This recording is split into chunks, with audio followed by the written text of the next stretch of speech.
Hey everybody, this is Alex Merced from alexmerced.com, and this is Cryptocurrency 101. So in this video, what I want to talk about is cryptocurrency. So we've already talked about blockchain in a previous video. What is blockchain?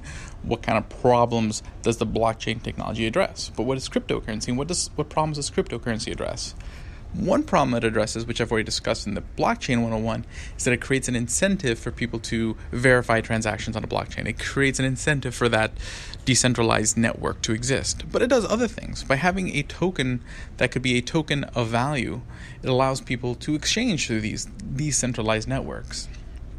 And in the early stages of cryptocurrency, one of the big benefits of that was in transacting areas where traditional currencies, traditional units of value would not allow you to transact. So generally sort of illegal goods and services.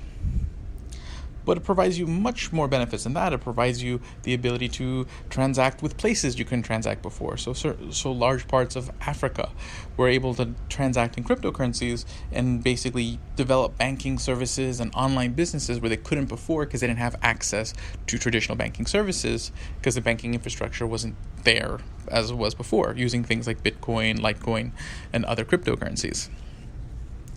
Cryptocurrencies can also allow people to divest from the politics of their local country. So in Venezuela, as the government became more and more oppressive, people were able to mine Bitcoin and use cryptocurrencies that maintained their value while their local currency devalued, allowing some people to be able to not have to basically maintain or survive really as the rest of the world around them was crumbling. So it can, in places with a lot of political instability or a lacking of banking infrastructure that already exists, cryptocurrency and blockchain offer a huge added value. But nowadays, people are creating all sorts of different cryptocurrencies that create all sorts of added value. Whether it's privacy, when you take a look at things like Dash, Zcash, Verge, they all offer privacy. Monero, Eon, all these cryptocurrencies, they focus on privacy because as people have learned more about blockchain, they've become better and better at being able to track sort of blockchain transactions. So these blockchains focus on creating technology that allows you to transact these units of value in a more private way. Other people created niche cryptocurrencies that facilitate transactions in niche industries. So for example, in industries like legalized cannabis and marijuana, even though in some parts of the United States it's become more and more legal, because of federal laws, they still have a hard time getting traditional banking services to be able to do their business. So things like Potcoin and Hempcoin have kind of filled the gap of creating a unit of value so people can pay their vendors and buy services without necessarily having to have a whole bunch of cash sitting in a vault, leaving them susceptible to theft.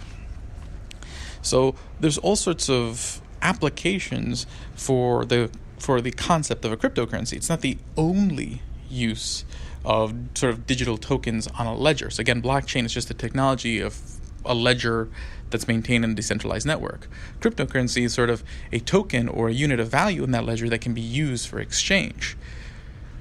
But again, you can use that ledger to keep track of all sorts of things that are not necessarily just pure units of value for exchange, just other types of units of value, whether it's ownership in real estate, ownership in stock, or rewards for a credit card.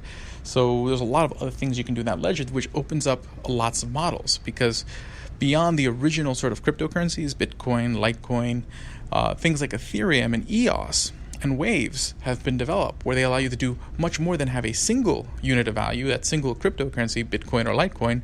You can now create other units of value, other things that the ledger keeps track of, other tokens, which can then be kept track of and used to be exchanged and keep track of changes in value.